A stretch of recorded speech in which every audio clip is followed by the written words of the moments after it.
Шымчық, қалайсың, амансың ба? Жағдайың қалай? Ай, сен де байланысқа түскен жоқсың ба? Мәкеңмен? Сәукелені сұрашы дейді.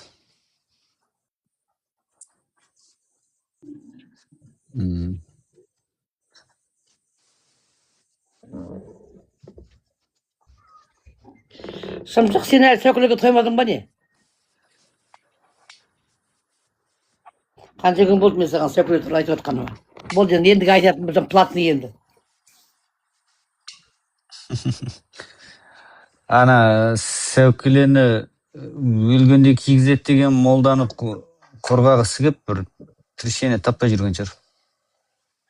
А бұл қыз не ма? Ислам ба? Иә. Қожаның қызы ғой, қожаның. Қожаның қызы ма? Енді бұны түсінуге болады, енді ата-бабасының еңбегін қорғауға ақысы бар оның. Басқаларға не жоқ? Біз де ата-бабамыздың құқығын қорғап жүрміз ғой. Ол да сөйтіп жүр ғой енді. Иә. Оған ешқандай реніш жоқ. Ол қалай айтса да болады.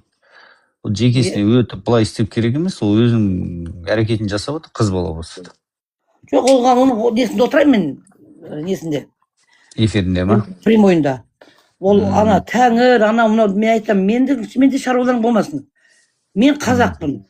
Болды. Менің өзімде дінім бар. Любой қазақ, ол кәпір болуы мүмкін, православный болуы мүмкін, индийский неге кіріп кетіп жатыр. Ол сенім, бүгін сені ертең сенбейді, ертең қайтып келеді. Бірақ мен қазақпын, мен қазақтың несінде жүрмін, болды все. Ештеңе демейді маған ол. Ол бұрындары тиісуші еді, қазір көп не істемейтін болған. Оны түсінген ғой. Мен қазақилықпен жүрем, қазақы тіршілік істеймін, қазақы өмірмен түсем, қазақы тамақ жеймін, болды все. Бәрі қазақшылық менікі. Ата-бабам бақсы, өтірік емес, жеті адамға дейін бақсы.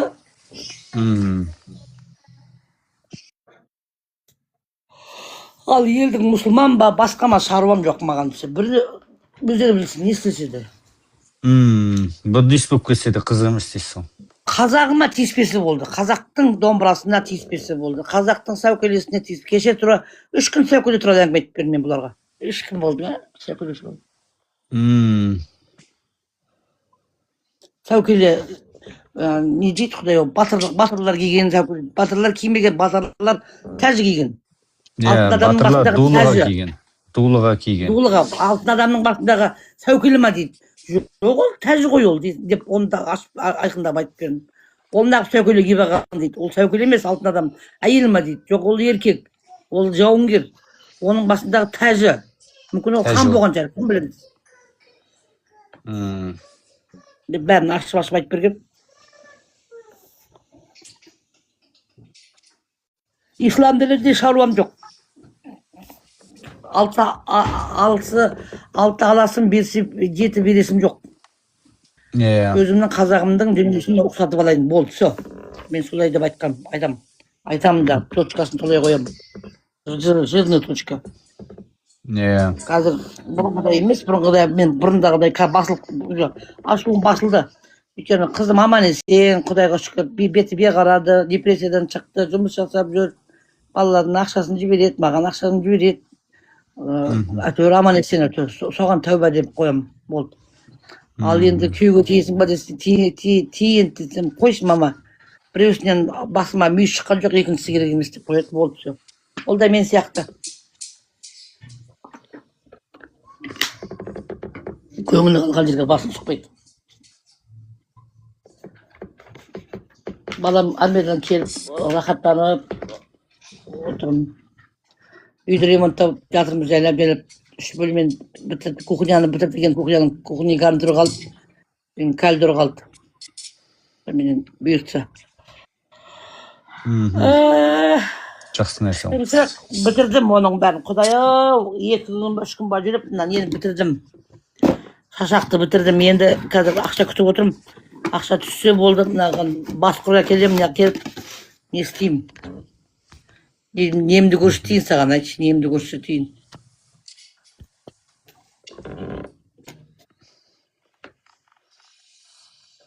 Кандай нәрсе жасап Мына атасыз? көрінбей. Үлкейтейін ба? Шашақ істеп отырмын. Үлкейттім, шашақ істеп отырмын. Мына Әдемі. шаңырақты көрдің ба? Арбадан шаңырақ көрдің ба? Көрдім. Мына Әдемі. керегені көрдің ба? О, үйді кәдімгідей керегені- қазақ.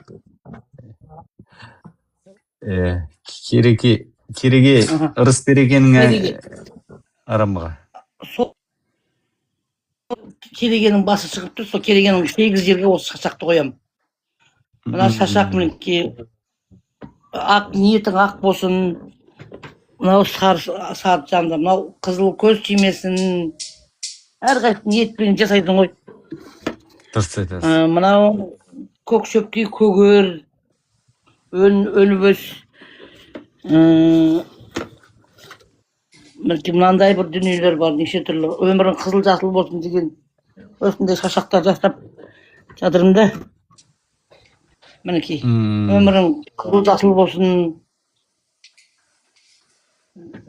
деп осы мына шаңырақтың несі жетеу. 7 шырақты шаңырақты. Көрдің ба, майда свет тұр. Міне, қазір көрсетемін. Міне, көрдің ба?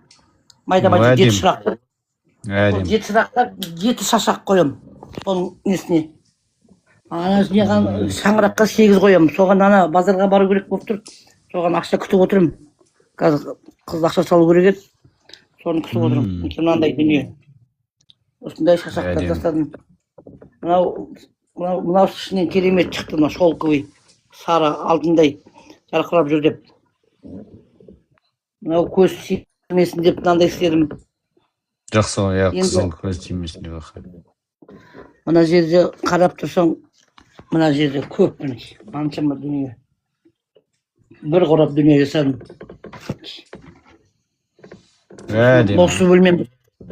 Осы бөлмемді қазақи бөлме қылып алсам, бітірсем, содан кейін кальдерді ұлым сурет тап берсе, талы тап берсе, дарақ.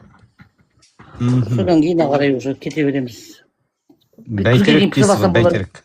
Бәйтерек сал дедім, аха. Ана кіреберіске бәйтерек сал дедім, бәйтерек сал дедім. Соған нағылса жазамыз дедім, аны нені. Шежіре жазайық соған дедім, шежіре. Қазір тағы бірден көрсетейін. Көрген жоқсың ғой. Көрген, соған қызығып отыр ғой. Ана күні не, келінге оттық бар ғой, келін келгенде от жағады ғой, отқа май құяды ғой. Сондай дүние істеткем, соны көрсеткен кеше. Біреулер ойбай сат дейді, сатам дедім, 50 мыңға алсам сатам. Ол өзімнің дизайным, өзімнің қол өнерім барлығы. Істеп жатырмын ғой. Жақсы ғой. Мінекей мынандай. Мынау таза күміс. Тұмар, мен өзім мойнымдағы тұмарым мынау. Өзім дизайнымен істеттім. 8 көз бе, 7 көз бе? 7 көз. 7 балам бар ғой. 7 балаға 7 істеттім. 7-еуі сыртқа қарап тұр, ол сыртқа қарап тұрғанда әркім өзі орын тауып, бағам байланбай, баға ашылып кетсін деп осындай істедім. Мінекей. Әдем ырым, әдем. Енді мынандай бір сақина істеттім, күміс сақина.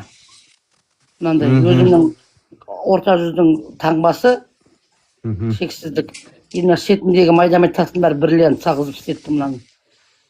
Қаншаға істеткенді ұмытып қалдым уже. Өзім сыздым. И мына білезік, 75 грамм білезік.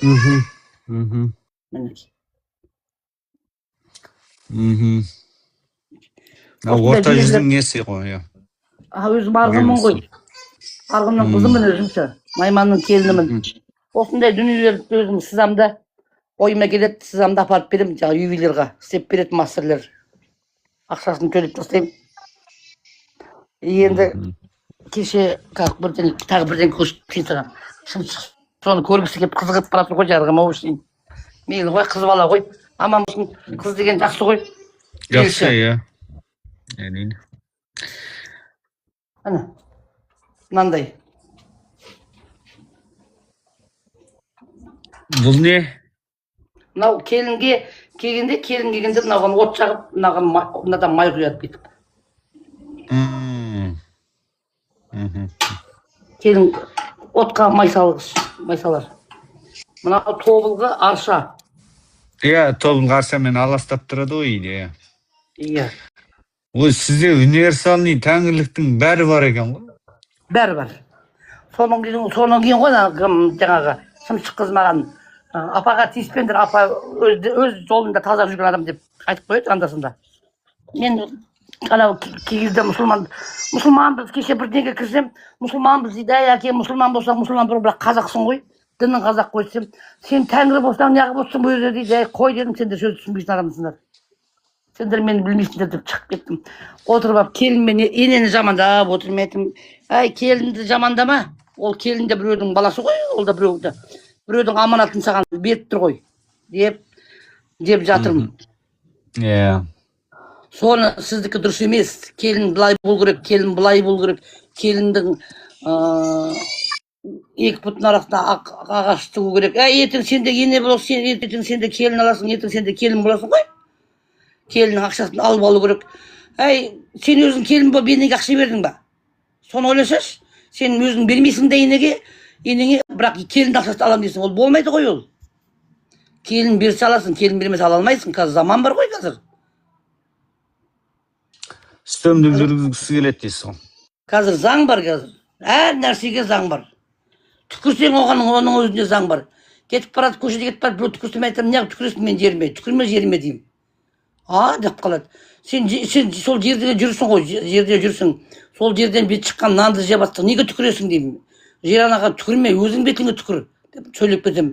Жаман болып қалады, бүйтіп қалады елдер. Мен айтамын, неге түкіресің деп, түкірмей жерге вообще. Оған да заң бар, мысалға түкіргенге де заң бар.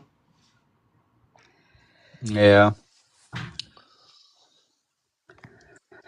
Оның жанында келін деген адам ғой. Еще немен басқарғысы келеді дейсіз ғой, шариғатпен. Иә, шариғаттың жолын айтып қойып басқарғысы келеді. Мен айтамын, сенің қазақилықта келінді, даже мінекей мен өзім білем. Кітап көп оқимын мен ше. Келінді анау анасының әкесі шешесінің үйінен шыққанда, әкесі шешесі өзіне қазақ үй беріп, ішіндегі жасау-масауменен, асай-мүсейменен, үйменен береді. Келінді ата-ененің үйіне кіргізбейді, келінді өзінше үй қылып, отау қылып қояды есіктің алдына. Неге айтады, отау менің отауым ол деп, неге айтады? Ол сол үйдің баласының несі, атаның қолда кіші бала қалған, қазақ балаларын бөлек шығармаған, қазақ балаларын отау қылып шығарған деп айтсам да түсінбейді ғой аналар ше. Қабылдамайды, оны айтсаңыз. Қабылдамайды. Ойбай, мынау тәңіршіл не істеп отыр біздің мұсылман ішінде деп мен шығарып жіберді. Ойбай дедім, мыналардың жынды екен қойшы. Бәрібір қазақ, бәріміз бір пұшпақты қазақтың пұшпағын илеп жүрміз. Сөйтіп отырып, олар білмеймін, мен түсінбедім вообще. Айтып олар жөндей алмайсың. Ана баяғыда Ататүрік президенті, Түркияның президенті, өңкей 70-80 имамды теңізге атып тастаған дейді ғой. Сөйту керек, шамасы имамдардың барлығын шапарып теңізге самолетке мінгізіп атып жіберу керек, көпіртің істеу керек қой. Шариғаттың көзінен құртатындай. Болмайды ғой, дұрыс, кері кетіп отқанды, кері кеткенін келін ұрлық қылады, ілгері кеткенін ит оттайды деп, қазір бізде керісінше болып бара жатыр. Кері кетіп жастар. Айтпа, мен неде тұрам, мешіттің жанында тұрам, сама.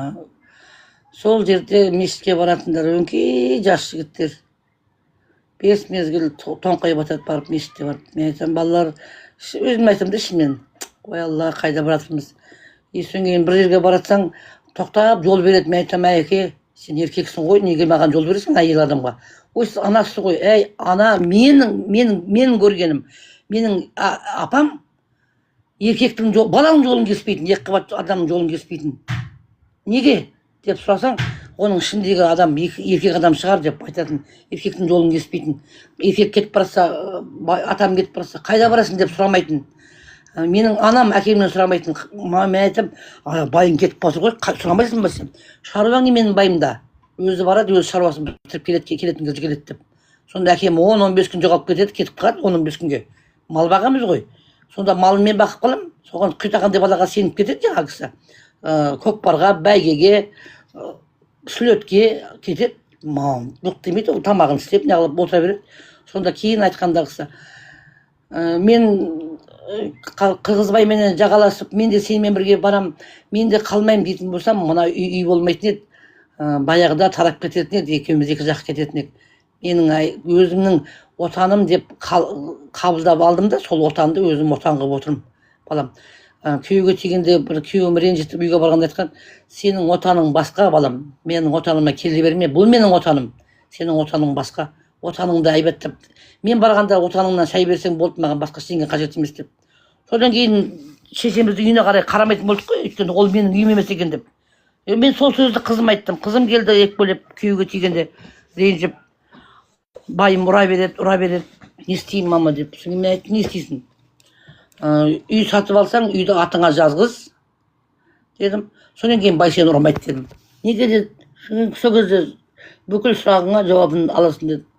Содан осы үй сатып алатын кезде күйеу балаға КМБ-да істесе де бермепті өкімет. Құдайдың кеңдігі ғой. Менің аузым дуалығы шығар.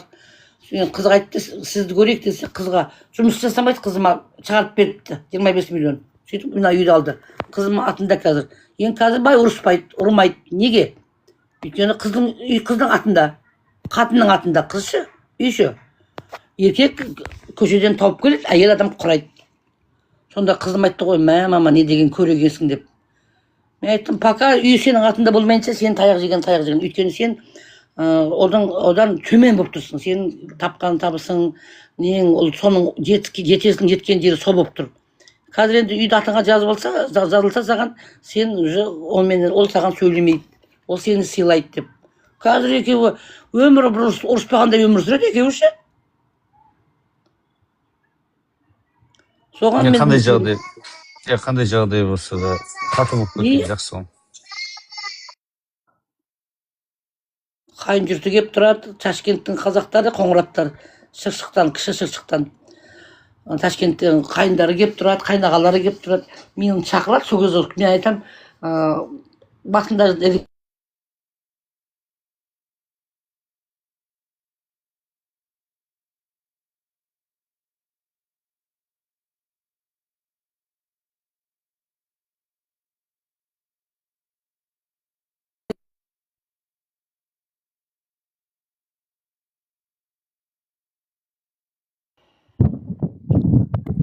Ассаламалейкум. Алдарыңыз қалай? Жақсы, аман есен, өзің қалайсың?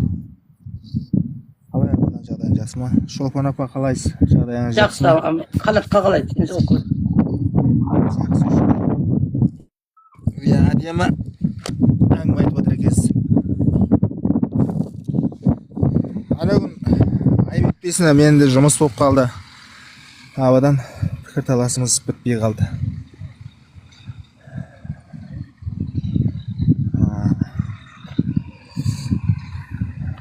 Естіліп тұр ма менің дауысым? Естіліп тұр. Ар жағында жел болып жатыр, айта бер. Мен желден бияқарай қаштым мен сон. Қазір көрмейді.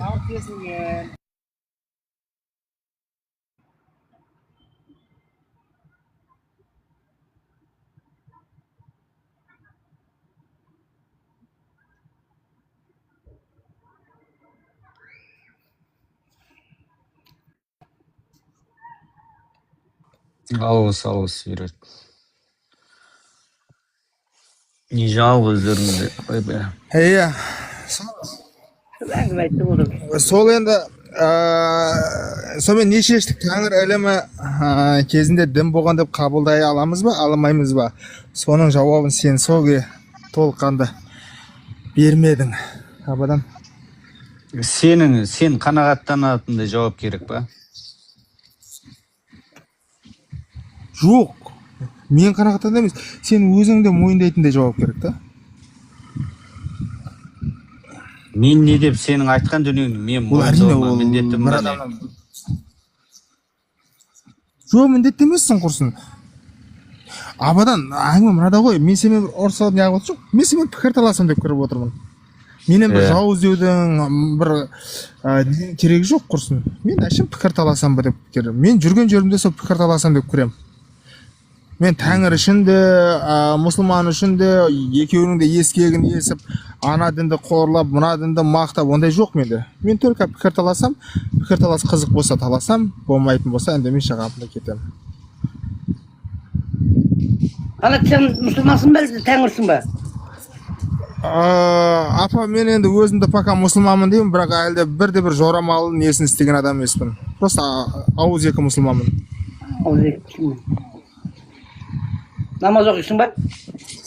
Ой, апа, Құран ұстап көрген жоқпын әлі қолыма, мешітке кіріп көрген жоқпын. Ой, онда сен мұсылман емес. Ауыз екі деп тұрмын ғой, ауыз екі мұсылман. Мұсылман өйтіп айтпай ақ қойыңды сен. Енді болашақта аман болса, Құдай өмір беріп жатса. Кешегіні мен естідім, Қанат. Тәңір деген бар ғой. Ол дін емес. Ол сенің өзіңнің қазақилығың ғой, қазақилығың. Қазақ осы мына ислам діні келгенге дейін қазақ өзі бетінше өмір сүрді ғой. Аспанға алғыс айтты, жауын жауса жауынға алғыс айтты, алма ағашы алма берсе алмаға рахмет айтты, суға түссе су берсе Сүлеймен деп оған рахмет айтты, балық берсе тоже балық жесе балыққа рахмет айтты. Бәріне бақ дейді ғой. Одан қазақ заман болды ма? Көп құдайлық болсанда сіздің ойыңызша? Құдай емес ол. Ол Құдай емес. Құдай дегенде адамдар қарашы. Қанат, мен саған кеше адам сияқты отырып, қазір 1 минут. Қанат, мен саған кеше адам сияқты түсіндіріп, тәңірлік деген ол философия. Ол философияның түсінігінде, философияда Құдайға деген түсінік бар. Соның ішінде тәңірлік негізі пантеизмге жатады деп мен саған түсіндіріп бердім. Пантеизм деген не? Оны түсінесің ба өзің? Түсінбейді-ау. Айтайын. Толық түсінбей жатқан шығармын. Пантеизмді түсінбесем, мен саған түсіндіріп берейін. Сөзің кілті сода тұрған шығармын. Сақтар, ғұндар, түркілер жалғасып келе жатқан қазіргі қазақтардың негізгі тәңірлік түсінігі ол пантеизмге жатады. Құдай мен табиғатты бір тұтас, Құдай бүкіл әлемге анау көрініс табады дегенде, Құдай мен табиғаттың байланысы бір деген ұғымда. Құдай бір жаратушы күш бар, Тәңір енді түркінің тілімен, анау ескі ғұн дәуірінен жалғасып келе жатқан түркілердің тілімен айтатын болсаң, Тәңірді енді жаратушы. Сол жаратушының негізгі заңдылығы ол табиғат деп есептелінеді. Бұл осы пантеизм түсінікпен. Сендер айтасыңдар ғой, жаңағы кезінде Тәңірге сенген, бірақ Тәңірге сеніп мынандай жорамалдар болған, одан кейін жағындай кейбір жерлерде Тәңірге сеніп жүріп адамды құрбандыққа шалған деп. Ол пантеизмнің ішінде, ол пантеизмден өзгеріске ұшырайды. Қоғам дамыған сайын дами беретін бұл Құдайға деген түсінік. Ол қатып қалған қағида емес деп кеше сізге түсіндірдім. Кезінде адам Тәңірді былай түсінген болса, например, мен Құдайға осындай құрбандық салып саламын, или болса былай істесем маған Құдай береді деген түсінік қалыптасқан болса, ол кейін уақыт өте келе оның онда ешқандай пайдасы жоқ екеніне көз жететін болса, оны адамдар жаймен тастайды, қалдырады. Сонда қазір Құдай Тәңір әлемде кезінде қазақтар андай құрғақшылық болған кезде асар береді ғой. Не береді андай? Не деуші ады, атын ұмытып қалдым да. Ағашты айналып тасаттық берушеді ғой. Вот. Тасаттық. Соның барлығы сол тәңірліктен жалғасып келе жатқан ұғым. Ол қазір көмектеспейтін болса, ол ертең уақыт өте келе ол да қалуы мүмкін. Түсініп жатсыз ба? Бірақ әлде қазақтар беріп жатыр ғой тасаттық. Қытайдағы қазақтарда, Моңғолиядағы қазақтарда талай балалардан сұрадым. Емес, ол міндетті түрде беріледі. Міндетті түрде беріледі қазір. Жоқ, ол. Енді тыңдашы, осы тасаттықты әдемі айттың сен. Керемет айттың. тасаттық. Сендерде Құдайдың бәрін Тәңірден біз еш нәрсе сұрамаймыз, ол бізден еш нәрсені сұрамайды дегенде келтірдің. Енді мұны тасаттық беру, соның дін екенін, соның сендер со Тәңірге мұқтаж екендеріңді білдірмей ме? Біз тураны Аллаға мұқтаж сияқты, сендердің де осы Тәңірге мұқтаж екендерің, сен тасаттық бергенде Аллаға бермейді ғой, ол Тәңірден келатқан дүние. Сендер Тәңірден жаңбыр жауып тұрсыңдар, оның құдіретінің шексіз екеніне, содан бізге жаңбыр тілеп отырсыңдар. Бұл енді діни наным, сенім ғой. Қара, мен айтайын, пантеизм. Дәл осы жерде. Сен Қанат, сен қалай түсіндірсең болады? Сен бірінші класстан бастап оқыту керек сияқты ғой. Философия дегенді өзің не? Соны айтып берші бірінші. Соны шешіп алшы, Қанат мырза. Философлар даналардың философия деген даналық сөз, ата-бабалардың айтқаны. Қандай даналық сөз? Соның ішінде Құдайға сенім бар ма? Философияның ішінде Құдайға сенім бола ма? Айта алмаймын. Дәл анау мұсылмандікіндей жоқ. Философиялық ұғым деген сөз, мына Қытайдың Конфуциясын айтсақ болады. Философиялық ұғым ішіндегі бірде-бір Құдай жоқ. Аспандағы көк дейді, оны адамды жаратты деген ода ұғым жоқ. Олар прямо өзінің ата-бабаларына былай құрмет тұтады и мемлекетке жұмыс істеуге осыған тәрбиелейді. Қытайдың Конфуциясы. Міне осы философиялық не? Олар мысалға тасаттық беріп, Тәңірден тоқтай тұршы енді, тоқтай тұршы, мен сөзін жеткізіп алайыншы өтініш абадан. Қытайдың Конфуциясын таза философиялық ұғым деп алуға болады да. Ода Құдайға анады сұрау, Тәңірден сұрау, тасаттық беру, Құдайдың қаһарына қалу, Тәңірдің қаһарына ұшыраймын деген не жоқ, қорқыныш. Бізде бар. Тәңірдің қаһарына ұшыраймыз. Ойбай кезінде болды, иә. Сондай нәрселер болды. Ойбай Тәңір ұрады, Тәңірдің қаһарынан сақтасын деген сияқты қорқыныштар болды. Адамдар қорқты Тәңірден. Енді тыңдаш. Конфессиясында жоқ, ол өйткені философиялық. Тыңдаш. Бізде оны как Құдай есімді, дін есімді қарайды. Жоқ, сен философия деген ұғымды тек Қытайдың жаңа Конфуциясына апарып тіркеп қоясың ба? Жоқ әлде жалпылық бұл түсінікті сен маған түсіндіріп бере аласың ба? Философия деген не өзі? Соның ішінде Құдайға деген түсінік бар ма, жоқ па деген мәселе сол. Сен Қытайдың бір Конфуциясына үйлесесің, міне философия деген осы екен. Осы Конфуция философияның не екендігін шешеді. Өйткені ол жерде Құдайға деген түсінік жоқ деп, сен сонда философияның анықтамасын сөйтіп маған жеткізіп бере аласың ба? Жалпы философиялық ұғымда мен саған айтайын. Философияда Құдайдың түсінігі діни тұрғыдан емес. Дін дегенді білесің. Мынау дүниедегі 4 дін, үлкен дін, христиандар бар, юдаизмдер бар, исламдар бар, одан кейін буддисттер бар. Жоқ, философияда Құдайға түсінік деген дінмен қатысы. Философтар Құдайдың әлемнің алғашқы жаратушысы, қалай десем болады, абсолютті ақиқат немесе оны кең болмыс ретінде түсіндіруге тырысатын ұғым бар философияда. Оның ішінде теизм болады. Теизм түсінікпен түсінетін философиялық ұғымдар болады. Ол Құдай әлемді жаратқан және оны басқарып тұрады деген. Ол көбінде дінге жақын болады. Ал деизм деген Құдай әлемді жаратқан, бірақ кейін оның ісіне әлемнің ісіне жаратқан өзінің ісіне Құдай не істемейді, араласпайды деген ұғымменен. Ал пантеизм, міне біздікі пантеизм осы тәңірлік, былайша айтқанда дүниетаным, философия, бір Құдай, бір жаратушы бар, оның заңдылығы табиғат деп есептейді. Түсініп жатсың ба? Одан кейін атеизм, ол Құдайдың бар екенін жоққа шығару. Одан кейін агностизм, ол Құдайдың бар жоғын адам ақылмен нақты білу мүмкін емес екендігін ол тұжырымдайтын дүние. Сол үшін философияда Құдайға деген түсінік бар. Ал сен оны жаңағы философия деген нағыз осы Қытайдағы жаңағы кім дедің, Конфуций, Мафузийдің осындай несіне сүйенген Құдайға деген ешқандай түсінік жоқ философияда десең, ол кезде сен үлкен қателесесің. Гректердің философиясында да Құдайға түсінік деген бар, жапондықтардың философиясында да Құдайға деген түсінік бар. Сонда философия жалғыз тек Қытайлардан ғана байланып қалған емес қой. Күллі дүниедегі бүтін адамзат тіршілік етіп қалыптасқан ұғым ол. Айта бер.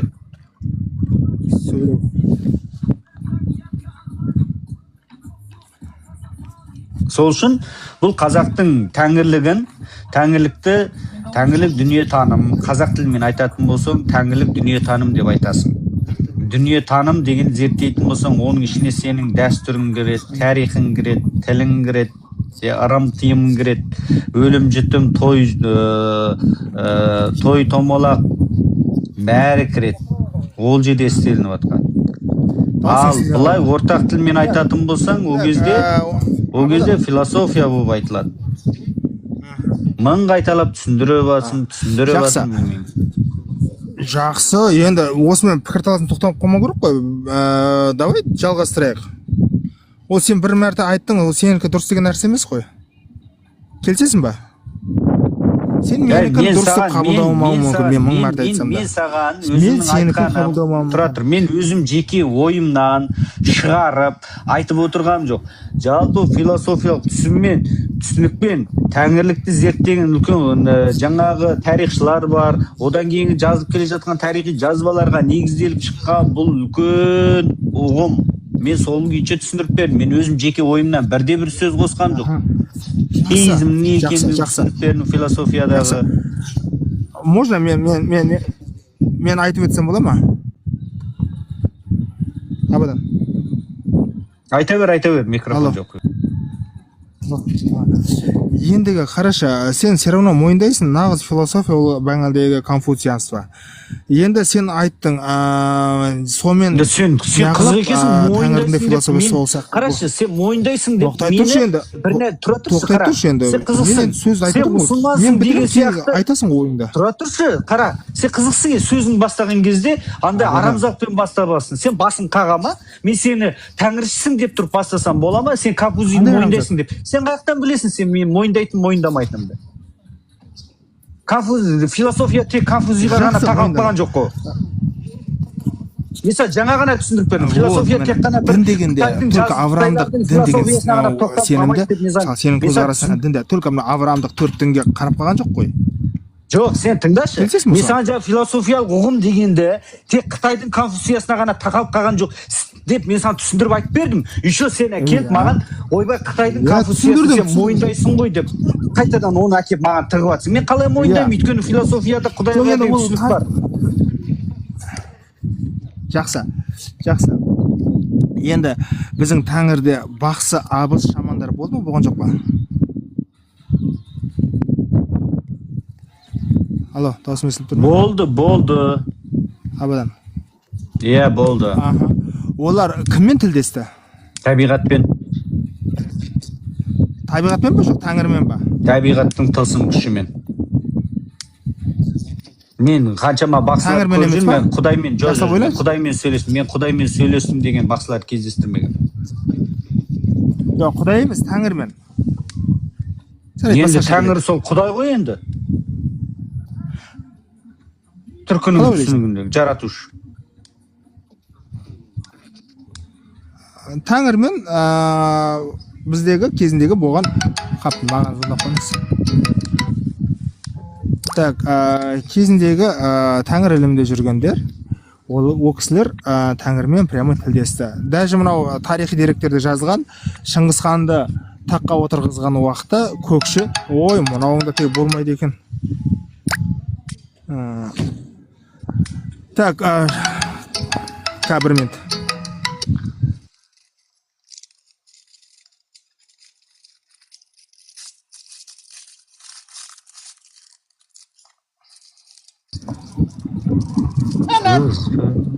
Алло, естіліп тұрмын ба? Алло, естіліп тұрмын ба? Иә, естіліп тұрмын. Ар жағынан жел ұрып жатыр ма, бір бәле болып. Канеге, интернетте күйдірді. сен интернетіңде одан кейін ар жағында жел ұрып бір хабарым берші, естіліп тұрмын ба? Естіліп тұрсың, естіліп. Естіліп тұрсам онда жалғастыра берейін. Ар жағында жел бар ма бір бәле болып тұр. Кезінде жел тұрып тұр енді, мен Баян ауылда жүрмін, бұяқта жел тоқтамайды. Қарашы, кезінде Шыңғысханды таққа отырғызған кезде Көкшенің өзі Шыңғысхан Тәңірдің жердегі өкілі деді. Тәңір Шыңғысхан осы мынау елді басқару керек. Бұл Тәңірдің әмірімен, былай айтқанда, халыққа солай жеткізді. Көкшенің былай айтқанда Тәңірмен сөйлесіп жатқан документальный былай түсірілген. Ол ішінен шығарды ма, сол жерде бүкіл халықты алдады ма, ол маңызды емес, бірақ халыққа солай жеткізді. Түсініп тұрсың ба? Ол Тәңірмен сөйлесетін адам екенінде, ол сол жерде айтты, Шыңғысханды алайда, бияқа да бұрады. Ойбай, ана жорыққа шықпай, мына қазір жорыққа шық деген сияқты Көкшенің көп нәрселеріне сүйенді. Ақырында өзі өлтірді ғой енді ол кісіні. Ендігі мәселе, бұл жерде абыз қазір Жоқ. халық соларға сенді ғой, Құдаймен тілдеседі бұлар. Қателесесің. Ол кезде, например, өзің білесің, қоғамның қаншалықты, сол кезде халықтың дәрежесінің қаншалықты екенін. Например, сол кезде небір басшылар болды, одан кейін тағы басқа өзінің мүддесі үшін, или болмаса белгілі бір жақсы мақсатқа жеткізу үшін, или бір топтың басын біріктіру үшін ондайларды пайдаланған рас. Бірақ мен әрдайым Құдаймен сөйлесіп, мен Құдайдың елшісімін деп айтып келген.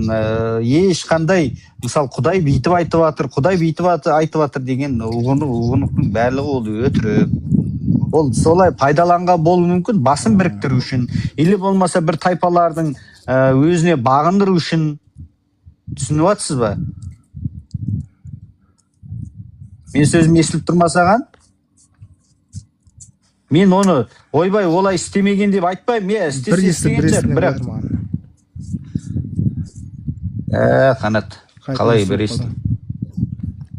Қара, сен қайтадан тыңда. Ан жағында гүлдеп құлағымда ұрып жеді. Қара, кезінде Шыңғысханда солай жанда жүрген бақсылар ойты ол Тәңірмен сөйлесті, или болмаса былай істеді деп айтып, сол кезде сондай ақпарат бергеннің өзінде де, мен нақты қазіргі ғылыми тұжырыммен айтамын, қазіргі көзқараспен айтамын. Ол кезде белгілі бір тайпалардың басын қосу үшін, или болмаса бір жолықта ауызбіршілікпен соны бірге іске асыруға жұмылдыру үшін солай жасаған болуы да мүмкін. Одан ешқандай Шыңғысхан да, одан кейін біздің қазақтың тайпалары да, рулары да зиян чекпеген, жақсылыққа келген. Әсіресе олар пайдаланған кезде жорық, сол кездерде пайдаланған.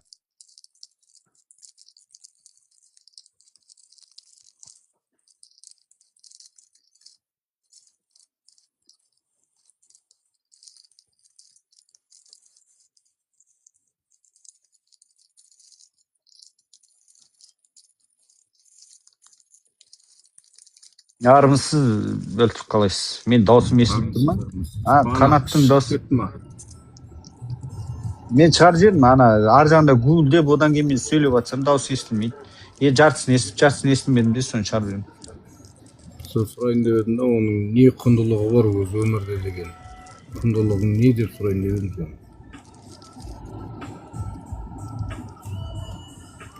Әдем бір-екі сұрақтарым бар еді.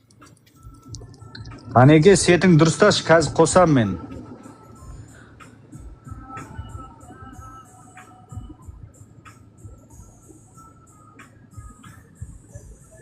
Білмеймін, телефонда бір самолетқа қойдым да қайтып қостым. Менде бұдан кейін тағы да неғымаса, онда мен қолымнан келетін дым жоқ. Желге енді тосқауыл бола алмаймын. Айып дейсің. Қанеге, менің даусымды естідіңіз ғой, менің айтқанымды естідіңіз ғой, жаңа Шыңғысхандардың осындай Құдаймен сөйлесті.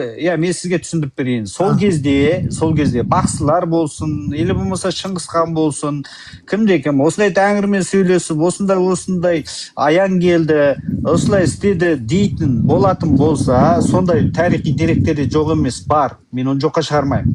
тарих оқып жүрмін.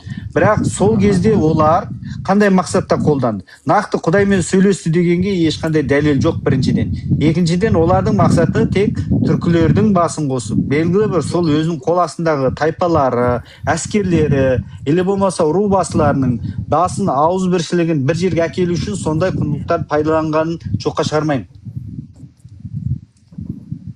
Демек, Тәңір ілімінде өтірік алдап, Құдайдың атын жамылып, жаңағындай жасауға болады.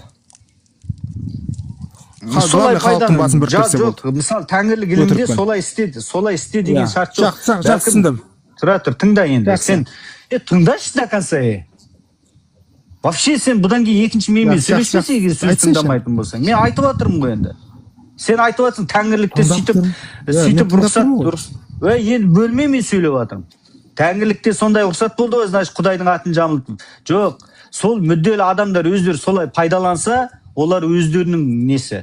Ал Тәңірлік түсінік бойынша ондайға рұқсат жоқ, ондайға болмайды. Құдайдың атын жамылып істеуге болмайды. Егер Шыңғысхан солай жасаған болса, біз де айта аламыз Шыңғысхандікі дұрыс емес, солай жасауға болмайды деп айтуға хақымыз бар. Шыңғысхан тұрмақты одан зорғы болса да. Ол түсініктің қағидасы сол.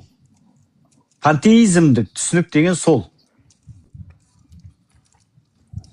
Ол кім айтпаған, мысалы Шыңғысхан, менің айтқанымды істеңдер, мен Құдаймен сөйлескем, мен бүйтіп маған кітап жаздырыңдар, мен Құдаймен барып үшіп сөйлесіп келдім деген қағидаларды қатал ұстануға. Егер сөйтіп айтқан болса, біз оны айта аламыз. Шыңғысхандық дұрыс емес, сөйтіп өзінің мүддесіне пайдаланғаны болмайды деп біз айтамыз. Жоқ проблема. Сендер айта алмайсыңдар. Мұхаммед пайғамбар өзі Құдайдың атын болдың ғой, мен енді айта бер. Жақсы, мен сөйлей берсем бола ма? Енді айта бер. Жабай адам қалай сырамасыз ба? Жақсы. Жабайға кірдім ана. Ол да қалмайды мен кірген жерден. Енді қарашы, бізде мына түркі әлемінің бәрінде Тәңір ілімі бірдей болды ма? Бірдей ұстандық па? Жоқ. Түркі әлемінде жаңа мен саған жауап бере салайын. Түркі әлемінде батыс түрік қағанаты, шығыс түрік қағанаты болып тұрған кезде Тәңірлікті әр адам бір қалыпты ұстанбаған. Оның арасында жаңағы сақалар болды, буряттар болды, тағы басқа моңғолдар болсын, елі болмаса басқа, короче, сондай болсын, әр түрлі түсінікпен ұстаған. Қандай түсінік? Әрбір тайпаның өзінің, әрбір ұрудың, қазіргі тілмен айтқан кезде, әрбір ұрудың өзінің салт дәстүр әдет ғұрпы болады. Соған негізделіп ұстаған. Әлі күнге дейін ұстанады. Мысалы, сақалар қазір Тәңірге сенеді, бірақ олар өздерінің салт дәстүр әдет ғұрпына негізделіп Тәңірге табынады. Тәңірге бір Тәңір бар деп түсінеді. Ал қазақтың өзінің салт дәстүр әдет ғұрпына негізделіп, мысалы, бізде жаңағы жет ата, қан тазалығы, одан кейін тағы да басқа, жаман болады, ұят болады, о болады, ардан аттамау, малым жанымның садағасы, жаным арымның садағасы деген түсініктер болады ғой. Ол енді неден қалыптасқан? Өйткені ол анау бізден ата-бабамыздан жалғасып келе жатқан, оның ішінде салт дәстүр әдет ғұрп ырым тиіммен қалыптасып қалған дүниеге негізделіп біз Тәңірге түсінеміз. Барлығы біркелкі, жаңағы исламдағындай біркелкі Құдайға табынушылық деген жоқ. Түсінігі, Құдайға деген түсінігі әртүрлі. Иә, түсіндіңіз ғой. Оны сіз зерттесеңіз де оқы білесіз, біліп тұрып тағы сұрап жатсыз. Кім қоя тұршы, бауырым, бөлтіріп қоя тұршы айналайын.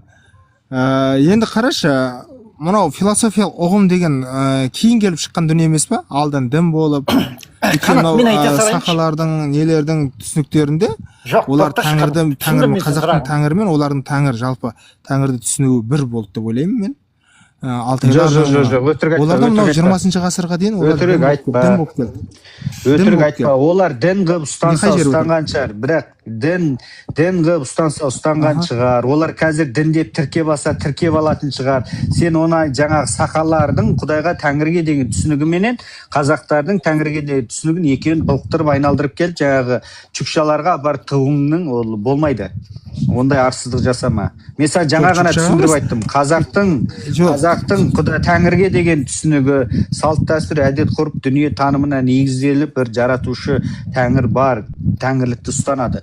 Ал сақалар, буряттар өздерінің салт дәстүр әдет ғұрпы дүние танымына негізделіп тәңірлікті ұстанады деп мен саған ашалап түсіндіріп айтып бердім, мен неғып бұрмалап отырсың тағы. Қазір келем мен жабай адам олар дін деп ойлайды ғой бұны. Енді ойлай берсін. Мен саған айттым, мен саған тағы да түсіндіріп айттым. Маған десе дін деп ойлай ма, дін деп тіркеп ала ма, олар өздерінің Құдайға деген түсінігін қалай ұстайды, Тәңірге деген түсінігін. Сондай. Мен саған тәңірлік ілімді, біздің түркілерде тәңірлікке деген түсінікті әр ұлт қалай ұстанатындығын мен саған ашылап түсіндіріп бердім. Енді сен қазір бір нәрсені 90 қайталатып айтқызып жатсың. Сен олар дін қылып тіркеп алсын маған десе, или болмаса қалай ұстанады, олар тәңірді бір бұт қылып жасап алып, мынау біздің тәңіріміз деп ұстанса да, олар өздерінің салт дәстүр, әдет ғұрып ырым тиымына негізделіп тәңірлікті ұстанады. Ал біздің қазақтар өзіміздің салт дәстүр, әдет ғұрпымыз бойынша тәңірлікті ұстанамыз. Біздің салт дәстүр, әдет ғұрпымызбен жаңағы сақалардікі бірдей емес. Саған жауап беріп көрейінші. Не өзі? Қанат. Өмірде құндылығын пікірталасу. Пікірталас па? Жауап бере алдың ба? Қазақи тарихымызды жою ма сенікі? Қалай, мен қолымда бір зат жоқ қой жоятын. Мен пікірталасып отырмын абы адаммен. Енді, конечно, жойып атсың ғой. Каждый нәрсені жоққа санайсың да, әкеп ана мұсылмандар дүншелердің несін алға қоясың. Аға, мен мұсылмандың бір жерін мақтаған жоқпын әлі. Мұсылманды әңгімеде қалған жоқпын. Мен қай жерін оның жоғары қойып жатырмын. Мен өзім басында айтып өттім, әшін екі ауыз әшін мұсылманмын. Мұсылманның ішінде де мен мойындамайтын нәрселер көп. Мұсылман болсаң болды, түбірін алға қарай итермелеп, жастардың миын ашты. Жақсы. Үйтіп, жаңдегі тәңір ілімін қаралау. Жақсы, біз жалғастырсақ бола ма? Ертеңінде интернет жақсамай қалып жатыр. Бөлтір аға, жалғастырсақ бола ма? Рұқсат берсеңіз. Менде интернет дұрыс емес. Нақты турасын айтып беріп жатырмыз сізге. Тек қаралаудан басқа еш нәрсе. Жоқ. Біз пікір таласып жатырмық. Мен еш нәрсені қаралап отқан жоқпын, өтініш. Олай керек жоқ. Мен қай жерде осы бір сөздерім ішінен айтыңызшы, тәңір ілімі мына жері оңбаған деп айтты деген. Жоқ, құдай сақтасын. Мен тәңір ілімі керемет. Жабай ағадан сұрасаңыз болады. Керемет дін. Просто біздің ұстайтын адамдар дұрыс ұстанбай жүр. Мына тем более мына соңғы Бөлтөрөк. Қанат. Ненің тәңір ілімінің керемет жерін көрген жоқпын? Ештеңе жамандап жүрген жоқ. Қанат өзінің түсінігі бойынша дауысың шықпай қалды. Мен естілмейтін міне. Діннің керемет жерін көрген жоқпын деп айтып жатырмын. Діннің керемет жерін. Жақсы. Ендігі мәселе, жарайды енді сіздің рұқсатыңызбен. Абадан қараш, мынау тәңір ілімін философиялық ұғымға ауыстыру қай уақыттан бері бар?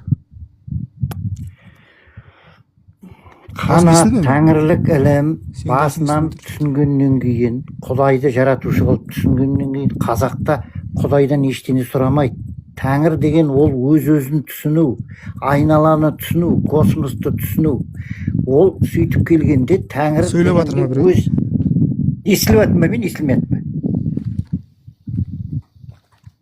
Қой шыға салайын онда. Эфирлер. Естіліп жатыр, жабай адам естіліп жатыр. Естіліп жатыр ма? Жабай адам дауысы қош естіліп жатыр. Просто Қанаттың өзін интернет дұрыстамайды, дұрыс жерде жүрген жоқ, содан кейін естілмей жатыр да. Тәңірлік деген солай. Ол Құдайдан ештеңе сұрамайды. Ана қабілеті бар адамдар экстрасенстер сияқты сөйтіп неге шығады, эфирге шығады. Ол кезде оларды бақсы деді. Қазір экстрасенс дейді. Енді мен бір нәрсені айтып кетейін енді, бола ма? Жақсы айта қойыңызшы, мен болды. Жәке, ол мынандай да, біздің ата-бабаларымыз адам баласы жерге жастанғаннан кейін, мынау жердің энергиясы болып келіп жатады адамға. Оны бізде қазақтың тәңір ілімінде рух, күш-қуат, әруақ дейді.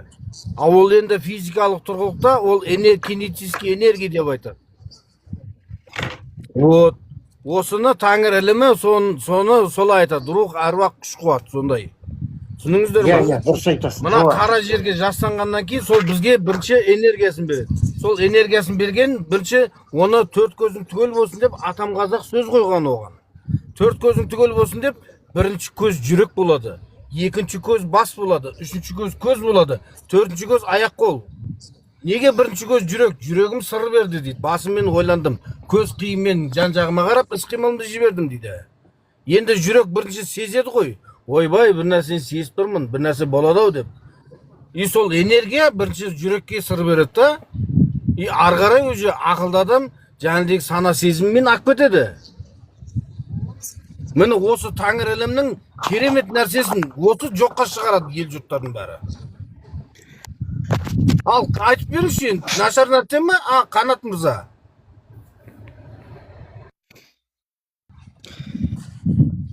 Қанат, сен сөйлегенше мен айтып кетейін. Мен сенен Жабайға сөйлеп отырмын. Мен осы кісіні көріп тұрған жоқпын, естіп тұрған жоқпын. естілмеді ма? Осындайда естімей қалады. Қанат кейін сетің нормально болған кезде бір үйде отырғанда сөйлесші, жұмыста жүріп алып, не адамдардың мына жақта сөйлеп жатқанын естімейсің. Жабай адам сөйлеп жатыр, оны тыңдап жатқан жоқсың. Мына жақта ана жігіттер сөйлеп жатыр, тыңдап жатқан жоқсың. Үйіңде спокойно мен сияқты отырған кезде эфирге кіріп, сосын сөйлесші, жұмыста жүріп аласың да. Той естисің, той естімейсің. Абадан мен осылай түсіндім да, тәңір ілімін да. Жаңағыдегі төрт көзің түгел болсын дегенге. Қазір 1 минут жерге жастанғаннан кейін. Бөлтірк, айып етпесең. Жабай адам бір сөз бастап жатыр еді, сөзін бөлмейікші, айтсын. Болды, айтсын. Ай, мұтық болдым уже, не айтайын деп жатқаным. Жақсы. Онда есіңіз түскенше бөлтірк жалғастыра бер. Мен өзім тәңір ілімін осылай түсіндім да мен. Осы атам қазақтың, ата-бабаларымыздың қалдырған өсиеті мені осындайға жеткізді да, біздің мынау құндылығымыз табиғаттың заңымен өмір сүру, и соны ұстанып жүру. Менің құндылығым осы деп есептеймін мен. И содан кейін мен қазір өйстіп халыққа жеткізіп жүрмін. Дұрыс жол. Дұрыс. Өйткені біз осы құндылығымыздан айырылатын болсақ, ертең біз ұлтымыздан да, қара жерімізден де айырыламыз. Дұрыс. Қазақ жер ана деп айтады. Біріншіден. Отан ана деп айтады. Отан ана мен жер ана бір-бірімен байланысты екенін ұмыттырмау керек жастарға. Ана семитский түсінікпенен жүре беретін болса, жастар ұзаққа бармайды. Болашағы. Өмірге деген көзқарасы өзгереді. Құдайға деген, ұлтқа деген, отанға деген көзқарасы өзгереді да, қадір қалмай қалады. Алғыс қылсын. Ал біздің мақсатымыз осы қазақтың Құдайға деген тәңірлік түсінігіменен Құдайға түсінсе, бір жаратушы бар деп түсінсе, Құдайдан еш нәрсе сұрамайды. Тек жарылқай көр дейді. Тәңірім жарылқап, атам әруақ қолдасын дейді. Әруақ деген біздің қазіргі тілмен айтқан кезде рух, энергия. Әрбір нәрсенің өзінің қасиеті бар деп түсінеді. Например, менің әкем көкшепті жұлма дейтін. Жастай көгересің дейтін. Бостан босқа көкшепті жұлдырмайтын. Көрдің бе? Міне табиғатта аялау қайда жатыр. Малды бастан теппе дейді. Қасиет атады дейді. Әр нәрсенің өзінің қасиеті, өзінің рухы, өзінің энергиясы болады деп түсіндіріп келген. Сондай ұғым қалыптасатын болса, біз біріншіден табиғат жер анамызды қорғаймыз, отан анамызды қорғай аламыз. Ал сен өзіңнің жасап отқан қоршаған ортаңды, өзіңнің жер анаңды қорғай алмайтын болсаң, ол кезде болашағың бұлыңғыр болады. Сондай түсін қалыптастыру керек жастарға. Сөзім бір айтар кетерім, мынау біздің атам қазақтың өсиетін жастарға дұрыс талқылап беру керек. Дұрыс жеткізу керек, Мен соны өмірімде соны дұрыс талқылай біліп, қазір соны жастарға жеткізіп жүрмін енді.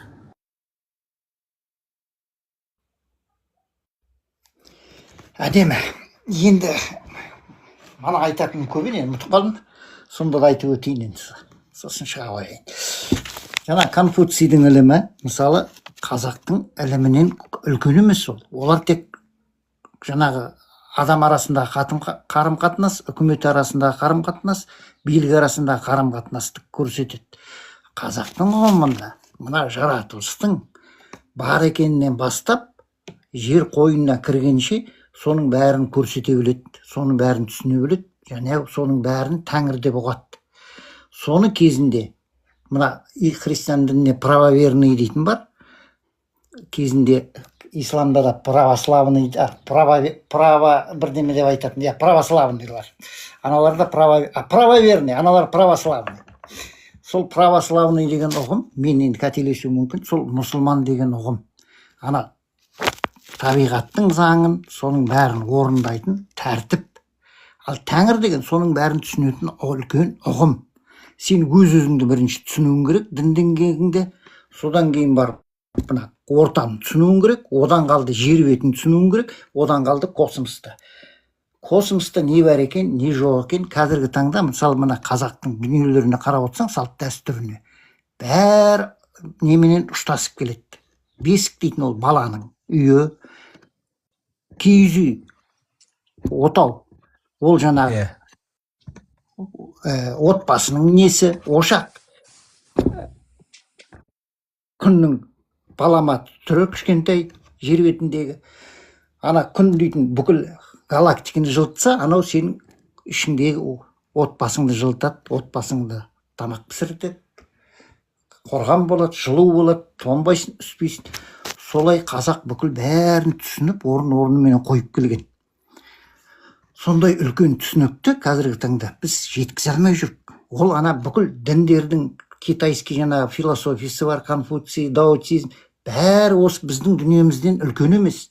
Осы бізден алынған деп болады. Және сосын жаңа әңгіме болды, Тәңір ілімін аналар ұстайды, мыналар ұстайды. Ол біз толық ұстадық. Олар жаңа ұшқындарын нетті.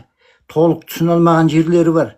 Мысалы, ана парсылар кезінде отқа табынды дейді. Отқа табынғанда ол күн басты не? Қалай? Телі, атом. Энергия. Атом. Атом, энергия. Сол атомды қазақ түсіне біліп, осы дүние атомнан тұратынын түсініп, өлгенде, өлді дейді, ем деген сөзден тұрады, кетті дейді. Кетті дегенде, сен молекула болып, атом болып осы дүниеге келдің, атом болып, қайтадан молекула болып жерге кетесің. Қайтыс болады. Қайтты дейді, келтіріңдер. Қайтты дегенде, жаңағы сол қайтадан қайтып, молекула айналып, мына жерге, бірақ ол жер бетіндегі бүкіл өсімдігі бар, оның бәрі тұрады, содан кейін қурайды, шірейді, қайтадан молекулаға айналады, қайтадан жерге кетеді, ол құнарлық береді, сөйтіп етеді. Қазақтың дүниесінде осы бүкіл сөзде соның бәрі тұр, тек біз соны түсіне алмай, жеткізе алмай келатырық. Ал жеткізсек, бүкіл діннің бәрі біздің дініміз емес, біздің дүниетанымыздан үлкен емес екен. Біздің дүниетанымыздың ұшқындары содан алып, өздеріне жеткізген. Әруақ барсақ әлемінде тұрады дейді. Ақыретке дейін. Ақыретте ең соңғы дін, ақиқат дін келеді дейді. Ол не деген сөз? Ол қазір ойлап отырсаң, міне қазіргі қазақтың дүниеге келіп, қайтан нетіп, өз бастауына жетіп, атомнан тұратынның, сол атомның дүниесі екенін бәрін түсіндіретіндей сондай жағдайға жетеді. Сол жағдайда жеткеннен кейін ана діндердің бәрі автоматически жойылып кетеді. Сол кезде сені әруақ қолдап, сондай дүниеге жеткізе алсаң, жеткіздің. Ана неде жазылады? Ой, қалай еді? Зұқарнай келді, үйтті бүйтті. Зұқарнай келіп түркілерді ала алмай кетеді. Ондарды ма, сақтарды ма енді? Түркілерді емес. Оның аржағында болған адам. Сол келіп темір есікті бекітіп кетті дейді. Темір есікті бекіткенде содан кейін Гог-Магог шығады да, біреу жаңағы Гог деген басшысы, анау халқы дейді. Жоқ. Сосын екеуінде Құдай жеңеді дейді. Ол Гог пен Магог қазіргі мына қазақтың даласында болып атқан итіс тартыс. Біреулер Тәңірді бұрыннан бар дейді, біреулер Тәңір жоқ. Біз исламменен бірге қалыптастық. Ислам бізге бүкіл салт дәстүрімізді бәрін алып келді. Сол түбінде дін жеңеді дейді. Қай дін жеңетін айтпаған біраған жерде. Мына қазақтың дүниесі Тәңірлігі жеңсе, біз ары қарата жалғасып орнымызды саламыз. Бүкіл түркі әлеміне қара шаңырақтың ескенімізді көрсетеміз. Және бүкіл әлемге біздің сондай үлкен дүниеміз болғанын ата бабамыздан қалған. Соны көрсетеміз. Ал енді оны көрсете алмасақ, исламдағылар жеңсе, дін жеңеді екеуінде де. Бірақ уже қазақтың дүниесі көп затына балта шабылады, көп заты жоқ қайналады. Ол сөйтіп келтірген зат. Соны біз қазіргі таңда түсіне алмай тұрық. Бірінші Таджал келеді дейді. Таджал келді, мына сотқа көп заттың бәрін есігін ашып, айқарып ашып зат көп заттың көз жететіндер ізденіп тауып алып жатыр. Өліні тірілтеді дейді, өлген суретті тірілтіп береді, бүкіл бәрін істейді.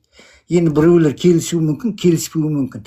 Ақыр заманда барсақтан әруақтардың несі шығады, құдіреті. Сол құдіретке ие бола алсақ біз ел болып қаламыз. Ал ел бола алмасақ, білмеймін, бір көп мұсылманның бірі болып қаламыз. Ал айтайын болсақ деген боламыз. Дұрыс айтасыз. Болсақ боламыз, болмасақ бордай тозамыз деген сол.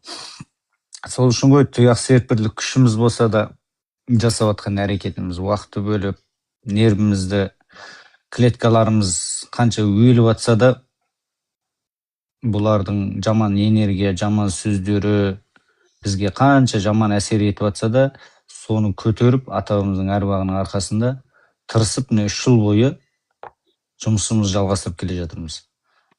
Біздегі тәңірлікті басқаша түсініп жүрген азаматтар, ізденіңіздер, оқыңыздар, зерттеңіздер, ойланыңыздар. Құдай саған сана берді, сана бір жаратушы тәңірім, сана берсең, бала берсең сана бер, сана бермесең ала бер дейді. Санаңды іске қос, жаратушыны белгілі бір нәрсеге, белгілі бір ұғымға әкеп тіркеп қойып, оны бір неге жаңағы тәңірлік түсінікті бір торға әкеп қамап қоймаңдар. Ол үлкен, мына бағанада жабай адам айтты, мынау философия дейді, гректердікі болсын, жапондықтар болсын, Қытайдың философиясынан тәңірлік философияның көлемі өте үлкен. Ол жерде табиғатпен үндесу, адам тал бесіктен жер бесікке дейін дейді. Сол ұғымдарды бізге қалдырып кеткен. Например, ағаштың жапырақтары жерге түскенде екпетінен түсе ме, шалқасынан түсе ме? Одан кейін құмырсқалар көшкен кезде, ұясын көшіргенде не болатындығы, биік салса қандай апат болатыны, ал аласаса қандай болатыны бәріне қарап. Одан кейін космоспен байланыста болған. Түсінген. Жеті қарақшы не үшін қояды? Темір қазыққа қаратып, неге адамды басын қаратып көмген?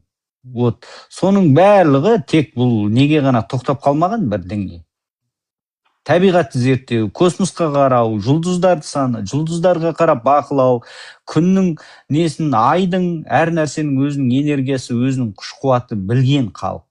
Жер бетіндегі әрбір нәрсенің, құрт құмырсқаның өзінің де энергиясы болатындығы, оны қазақ түсінген. Соны қалай жеткізген? Қасиет атады. Құмырсқаның илеуін бұзба деп қалай айтып келді. Біз естідік жастайымыздан. Құмырсқаның илеуін бұзуға, одан кейін жаңағы инеліктерді ұстап алып, көтіне жіп байлап алып, вертолетте ұшырып ойнап жүрген кезде аталарымыз көкала қойдай қылып сабайтын. Қасиет атады деп. Аңға шыққанның өзінде де, аңға шығудың өзін қансонарда ғана шығатын болған. Қансонарда бүркітші шығады аңға деп не себепті айтады? Көктем мынау төлдеп атқан кезде біздің ата-бабамыз ешқашан аңға шықпаған. Қазір бізде қаншама санасыз аңшылар жүр, көктемде төлдеген уақытында да шыға береді. Сезон таңдамайды. Соның барлығы қайдан білді олар? Сол кезде сотқы болды ма? Әлде бір Құдай жеткізіп берді ма? Жоқ, Құдай жеткізіп беріп тұрмаған. Өзі осы Құдайдың берген мына табиғат деген үлкен керемет қасиетті орнына табиғатқа үндесіп отырып, қай кезде қалай істеген дұрыс. Қателескен болуы мүмкін. Сол қателіктерін түзеп бізге тура тұнып тұрған дүниесін әкеп берді, оны әкеліп лайлағыларың келеді.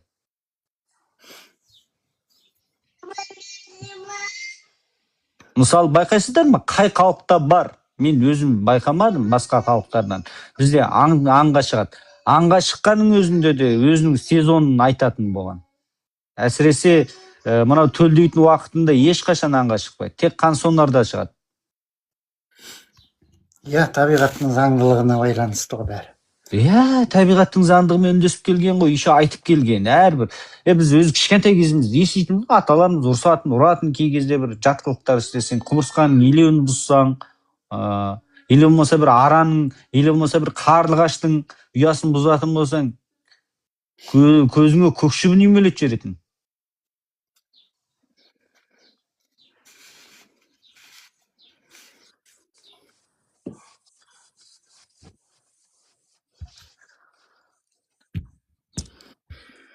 иә, жаңағы қанаттың түсінбей отқаны ол ана Құдайдың ислам призмасынан, дін призмасынан қарап айтып отыр. Ал қазақтың дүниесінде Құдайдан ештеңе сұрамаған, Құдайға қарғыс атқан жаңағы неткен күндері. Оның бәрі қарғыс айтқан, үлкен, одан үлкен дүние бар екенін, тек ол жаратушы екенін, осы әлемнің енді ол кезінде күнге сыйынған сол күннің Наурыз мейрамы да мысалы сол күннің мейрамы. Ол жалғыз қазақ тойламайды оны.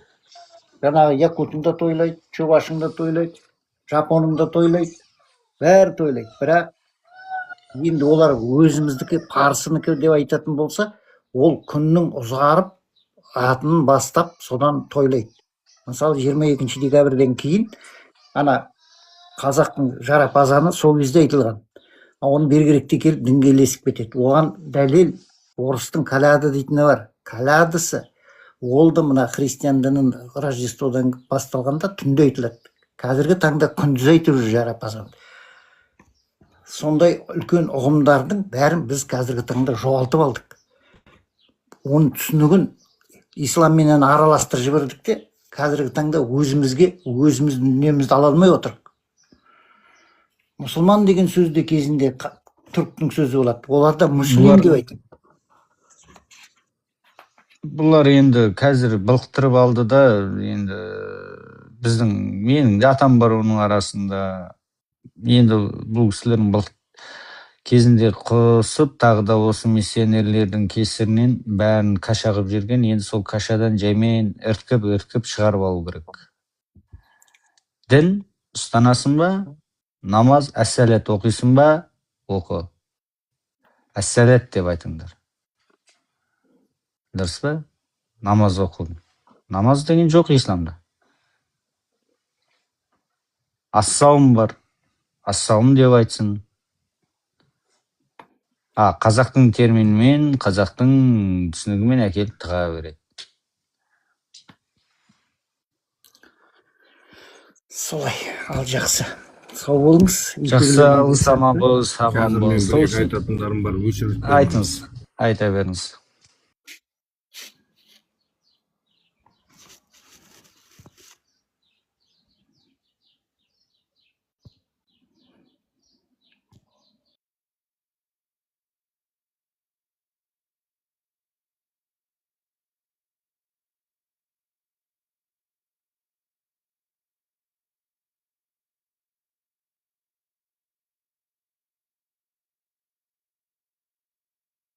Сол үшін әсіресе тәңірлікті мына дінде жүргендер именно арабтың түсінігіменен былай қарағанды қойыңыздар. Хотя бы өзің бір қазақпын ғой. Мен кезінде әжем маған осы нәрсені тыйым салушы еді деп соны есіңе ал.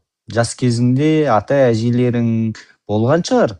Солар кезінде мен есімде құмырсқаның илеуін бұзған кезде көкала қойдай қылып отырып сабаған. Есімде де әлі. Қазір ойланам, не үшін ол кісілер сол болмайтын бір құмырсқаның илеуін бұзғаным үшін неге сабат деп ойланам да.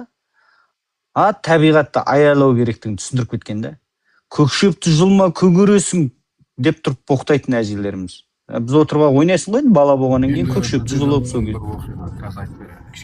Сол себепті әрбір қазақтың ырым, тыйымдарын зерттеп естеріңізге алыңыздар. Не себепті деп. Ол дін тұрғыдан анау әсіресе ислам тұрғы жағында тұрып алып, түсінетін болсаң, ой шерек, анау мынау.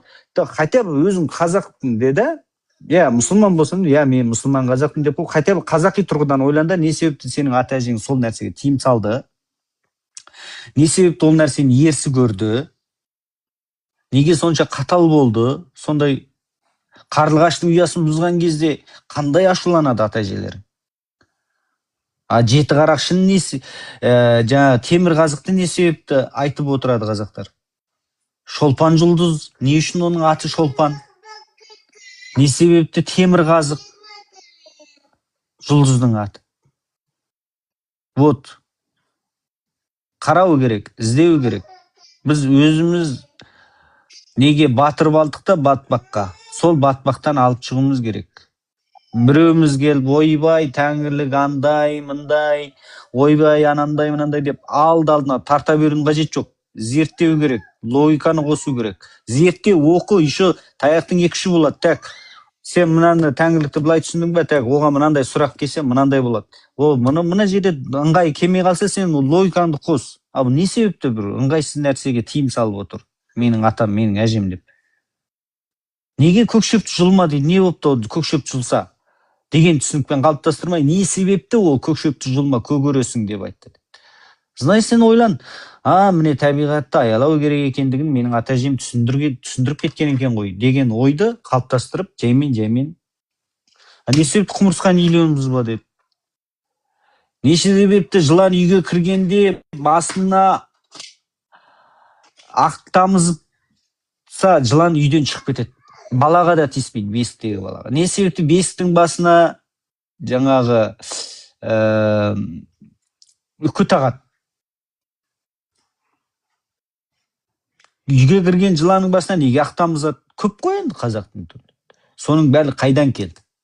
Барлығы сол табиғатпен үндесіп өмір сүргеннің арқасында жетіп отыр да ол бізге. Өйткені ол табиғатты зерттейсің, былай қарасаң, әр нәрсені ол ғылымда жатқан, табиғаттың өзі үлкен ғылым. Оны әкеліп бір шеңберге тағап қойып, жаңағыдай дін сияқты жасау ол дұрыс емес. Әр ұлтта бар ғой, философиясы жазылып кеткен Жапон халқы өздеріне мықты философия тіктеп шықты. Олар қазір қайда алдыңғы технологиялардың бәрі солардың қолында. Қытайдың өзінің философиясы бар. Конфуций. Олардікі біздік сияқты кең емес. Олардікі жаңа жабай адам айтты ғой, мен оны көргем, былай естіп те жүрміз сөздерін, оқып та жүрміз Конфуцийдің. Бірақ тәңірліктегі ол көлем үлкен. Гректердің өздерінің философиясы бар. Айда беріңіз. Мен мынау атам қазақтың өсиеті негізі мені көп нәрсеге жеткізді. Өмір тұрысын, жүріс, жаңдегі тұрғылықты өмірді, саясатты біле біруді, жаңдегі көп нәрсеге жеткізді. Енді соның ең бірінші құндылықты мен осы бағанағы төрт көздің түгел болсын деген соны айтып кеттім. Екіншісі шындық пен өтіріктің арасы 4 елі дейді. Шындық пен өтіріктің арасы 4 елі деген жаңдегі құлақ пен көздің арасындағы мынау қолыңыз болады екен. Неге құлақ өтірік? Өткен елдің бәрі құлағымен тыңдайды, тыңдаған басымен ойламайды, бар тапқан пейнетін, мынау қолменен тапқан пейнетін өтірікке апарып береді. Қазіргі қоғам сондай болып жатыр. Енді атам қазақ айтқан, құлағымен естің ба, естігеніңді ойлан, ойлағанын көзің жеткіз шындық өтірігіңе, сосын барып пейнетіңді жұмсай біл дейді. Міне осындай құндылықтарды, міне осы нәрселер мені осындай қалып келді. Дін ол біздің қараңғылық өміріміз екен, соның көзін ашып берді. Ал енді атам қазақтың өсиеті адамның жасына қойылған сөздер бар. Әрбір сөздері, мысалы 30 жаста орда бұзар дейді, 40 жаста қамал алар дейді, 50 жаста ел жаңа дейді, 60 жаста ақсақал дейді, 70, 80, 90 енді білмеймін, ең соңында 100 жаста қазан дейді. 30 жаста орда бұзар дегені уже 30-дағы жігіт есін жиып, ақылды санасын жаңдегі білімге бұрылып, жаңдегі саясатты іздене бастайды. Саясатты ізденіп, жаңдегі арасында іріктеліп шыққаннан кейін, 40 жасқа келгеннен кейін ол қамал алу дейді. Сол 30-дағы іріктеліп қамал алу деген уже тақтың басына отыру деген сөз. Сол жаңдегі тақтың басына отырып, елді билеп, дұрыс жолға салып келгеннен кейін, ол жаңдегі 50-ге толады ғой, 50 жаста ел жаңа деп айтады. Ел жаңа дегеніміз уже мынау тақтың орнын босату керек екен ол. Тақтың орнын босатып, сөйтіп жаңдегіндей жастарды қойып кетеді екен. Бағанағы 30-дағы іріктелген 40-дағы қамал алатын жігіттерді қойып кетіп, сөйтіп 50 жаста орын босатады. Сол сөздің қасында тән жүретін асыл тастан шығады, ақыл жастан шығады дейді екен. Соны түсіндім. Одан кейін 50-дегі жігіт 60-ға келе ме ақсақал атанады. О баяғыдағы бір сөз құлағыма шалынды да, жастарға, 10 жастағы, 20 жастағы жастарға айтады екен да, ей көше қаңғып неғып жүрсің, ана жерде ақсақалдар жастар жинап жатыр ғой, барып өсиеттерін жаттасаңдаршы дейді. Сөйтсек осы 60-тағы ақсақалдар жастарға жеткізу керек екен. Не себептен? Ертең күні біздің ұрпағымыз дұрыс жолда жүрсін, әрбір мынау құндылығымызды сақтап жүрсін, әрбір дегендей саясатымыз бар, басқамыз бар, соның бәрін осы өсиетпенен жастарымызға дұрыс жеткізген ақсақалдар екен. Қазіргі ақсақалдарды қарасаңыз, дүмше болып кеткен барлығы. Түсінбейсіз, немен айналысып жүргендерін. Енді 70-80-90 білмеймін дедім, ар жағында өзі 100 жаста қазан дейді. 100-ге келген атақты ешкім жоқ, бірақ сол кісінің атынан ас беріп еске алу дейді. Ол уже біздің құдайшылығымызға ұрылады. Бағанағында айтып өткендегіндей. Мынау жердегі жастанып жатқан ата бабаларымызды біз есімізге алмасақ, ол бізді уже жолдан тайдырады. Жолымыз болмайды, дегендей әртүрлі нәрселерге ұрынамыз. Сол кезде біз ата бабаларымыз еске алып ас беріп дегендей неған кезде сол екен. Бізге сөйтіп ата бабаларымыз күш қуатымызды беріп, арғадай жолымыз ашылады. Өлері разы болмай тірі байыспас деген бар. Сол міне 100 жаста қазан дегенім сол еске алып ас беру деген сөз екен. Осы құндылықтарымыздың бәрін міне бізге жеткізген ол аналар. Бізде аналар қыздарымызды бізде мысалы Тәңір ілімінде міне қазақ құндылығында қызды қатты құрметтейді. Не себептен? Қызды қатты құрметтейтін себебі ол болашақ шаңырақ. Шаңырақтың иесі дейді. Сол шаңырақтың иесі міне атам қазақтың ол бір сөзіне тура келеді да, әйелді бастан, баланы жастан дейді. Біз әйелді ер адам өзіне алғаннан кейін ол өзінің тәрбиесіне үйретеді. Өзінің тәрбиесіне үйреткеннен кейін сол балашаға туылған, сол балашағаны әйел адам үйретеді.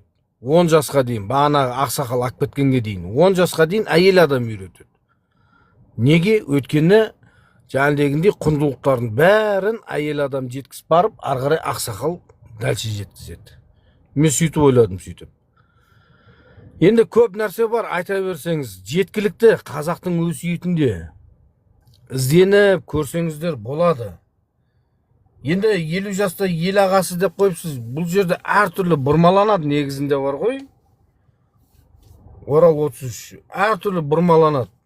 Бірақ мен өзім 50 жаста ел жаңа деген осылай түсіндім. Енді арғырай өздеріңіз көресіздер енді. Енді ақылдесіміз дұрыс, саналы қазақпыз, әр нәрсен ойларыңызға салынып, ізденіп көріңіздер, сол кезде дұрыс түсінесіздер дегенім ғой енді. Бағанағы шындық пен өтіріктің арасы 4 елі деп сондайға салынып көріңіздер. Тағы не дейміз өз? Тағы өсиеттер бар көп, есіме түспей қалады ғой осындай кездерде. Рахмет абадан, алғыс сізге. Әрқашан ісіңіз алға баса берсін. Аллах Құдай емес, ол Құран әшейін саяси кітап ол. Мынау баяғыда 5 парыз намаз дейді ғой, оны да зерттеп шықтым, не үшін екен. Сөйтсек ол біздің батырлардың басын алуға арнайы операция екен. Өткені әр уақытысымен көрсетіледі. Күндізгі уақытта біз мұсылман едік, осыны сіздерге білмеген жерін үйрет жіберсек, сіздермен қосылып намаз оқысақ деп, әдейі қай жерде оқитын бәрін біліп алады. Азанда түнде батырдың басын шабады. Неге азанда түнде? Өткенде ел тып-тыныш ұйықтап атады. Сондай кезде тас жауса да оқи бер деген батыр оқып атқан басынан айырылып қалады.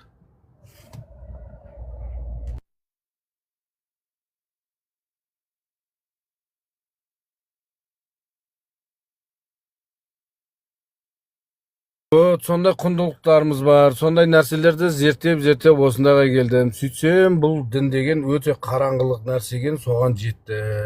Сөйтіп, дегендей бір тарихты естігем. Мынау қожалар дінді алып келген бізге солар. Бұлар алғашқысында бізбен мұсылмандар соғысқан. Аллаху акбар деп, біздің қазақтар әруақ деп жығып тастаған. Ол кезде Тәңір ілімі болған ғой, қазақ деген ұғым болған. сол кезде бұлар айтқан, бұл мынау қазақтарды біз соғыспен жеңе алмаймыз, бұларды жеңетін басқа тәсіл құрамыз деп, қожалардың бәрін бізге қарай ағылдырып жібереді. Олар кеп діндерімен елдің бәрін миын шайып намазға жығады, намазға жыққаннан кейін батырдың басы жабылады. Ол тарихта да бар.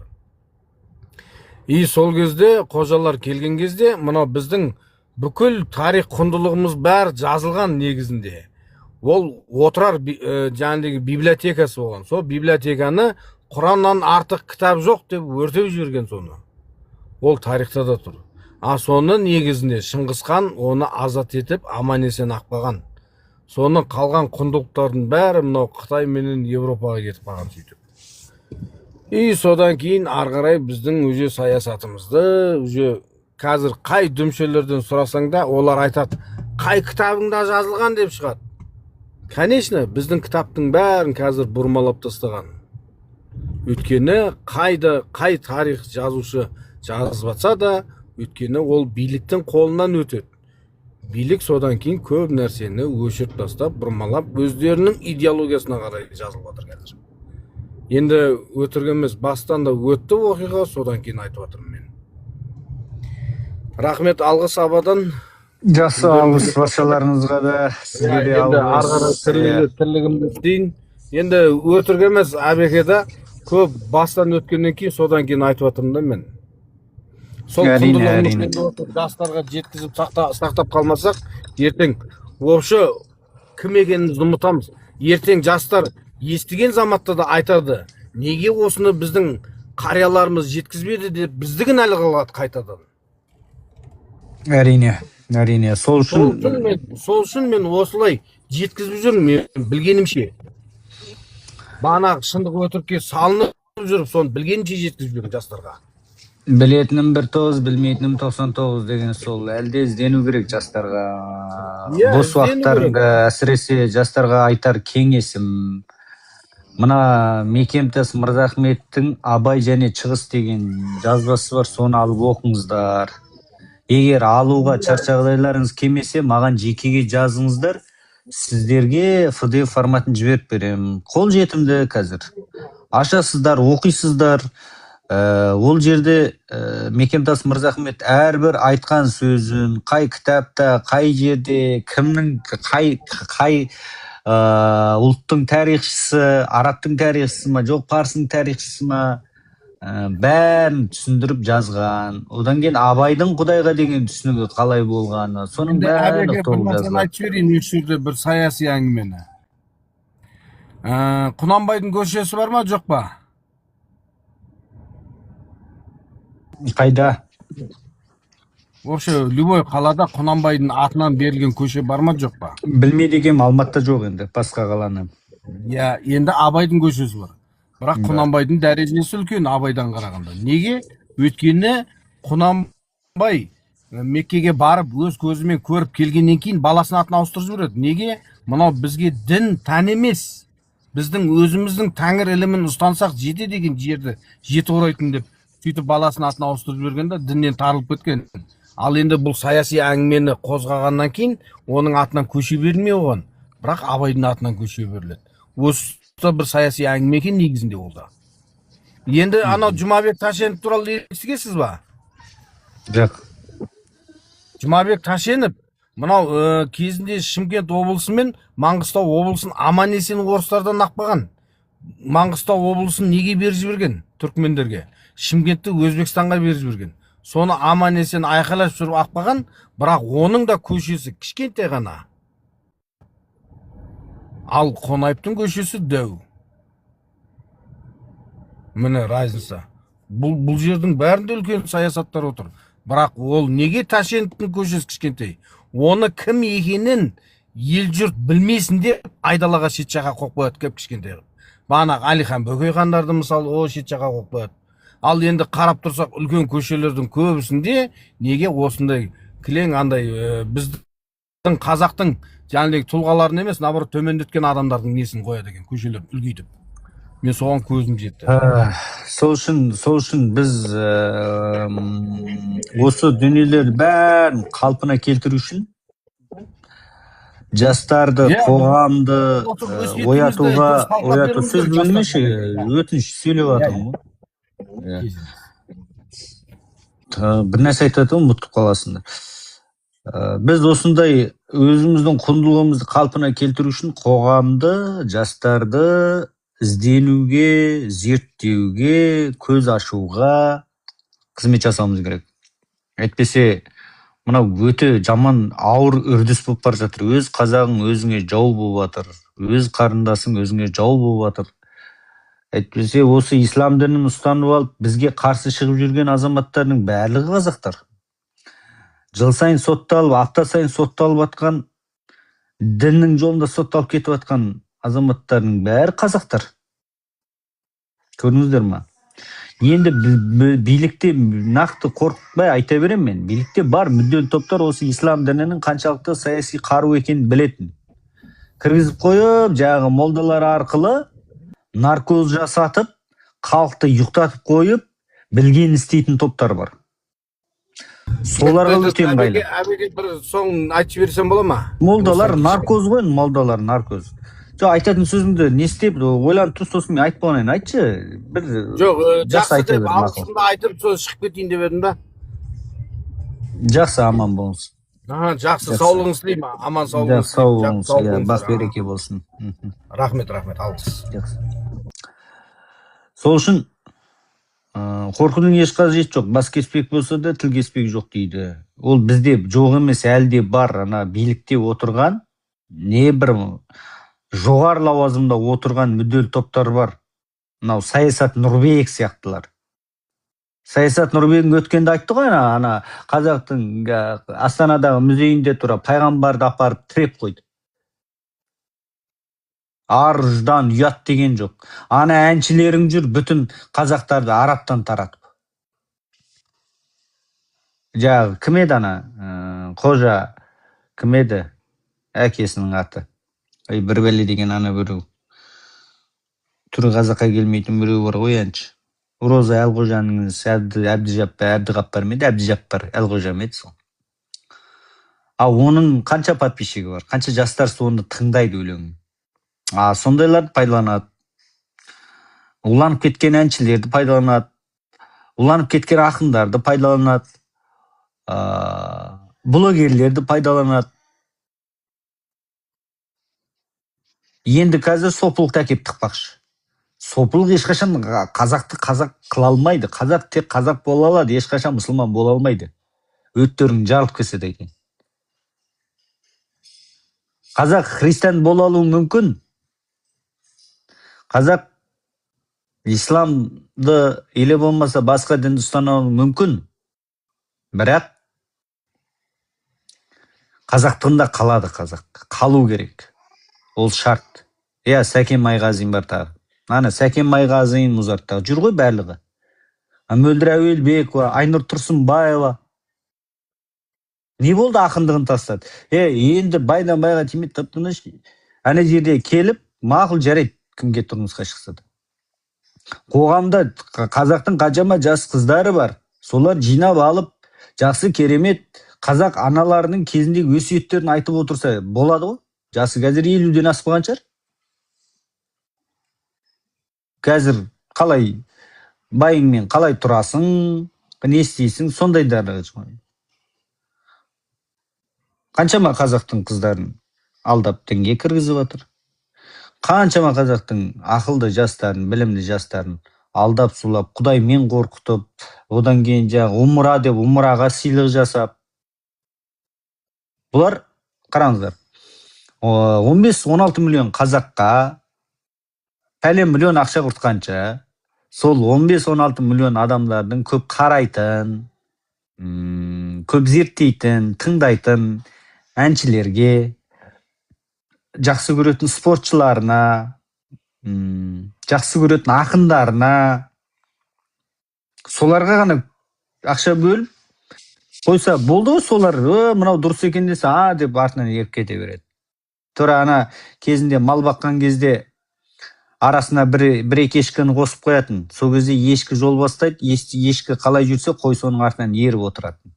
Сол жағдайға әкеп отырды. Бізде Қазақстанда мүдделі топтар бар, билікте отырған. өте жоғары лауазымда отырған. Сол үшін қазақ өз-өзіңді оятпасаң пайдасы жоқ.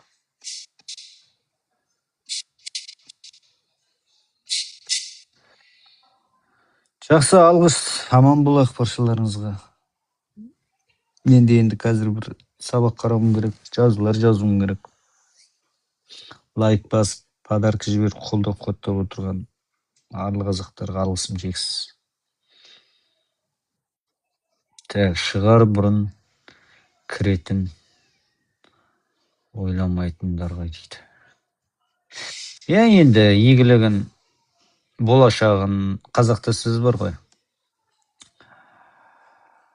3 күнін ойламайтын әйелден біз, 3 жылын ойламайтын еркектен біз деп. 3 жылын алдыңғы болашағын ойламайды ғой. Қазір қарын тойса, қарынның құлын айналып бара жатыр. Мен қаламаймын, мен, например, андай мұқтаж емеспін. Бірақ мен неге мұқтажбын? Мен мұқтажбын, менің ұрпақтарым осындай саяси сауатсыз, діннің бұғауында қалған, халықтың ортасында өмір сүргенін қаламаймын.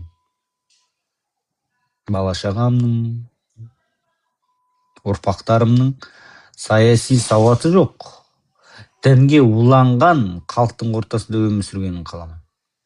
Сіздер де жалпылама бала-шағаңыздың, отбасыңыздың, сіз жасап жатқан қоғамның дінге уланған, саяси сауатсыз қоғамда өмір сүргенін қаламайтын болсаңыз, болашағы сізде атсалысыңыздар. Қолдап, қуаттап, лайк басып, репост жасап, қандай осындай тақырыптарды ашып жүрген атеист болсын, деист болсын, агностик болсын, тәңірші болсын, қолдаңыздар. Бірақ эфир ашқанда артық кетіп, заңға қайшы әрекеттер жасап қоймаңыздар. Өйткені сенің басыңа күн туса, ешкім келіп сенің жаныңда тұрып бермейді. Өзіңнің басыңа түскен нәубетті өзің жабасың. Өзің жаппасаң, мойның аласың. Сол үшін қазақта сөз бар, айтар бұрын ойлайсың дейді, жұтар бұрын шайнайсың дейді. Сол себепті әр сөзді айтқанда провокацияға ұрынбай, әсіресе бізде осы тәңірлік түгіттеп жүрген, қазақылық түгіттеп жүрген азаматтарды соттағысы келіп жүрген азаматтар жетеді. Азаматтар мен азаматшылар, араб құлдар. Солардың ілігіне ілініп қалмай, еркін отырып сөйлесулеріңізді қалаймын. Жақсы, аман болайық. Алғыс баршаларыңызға.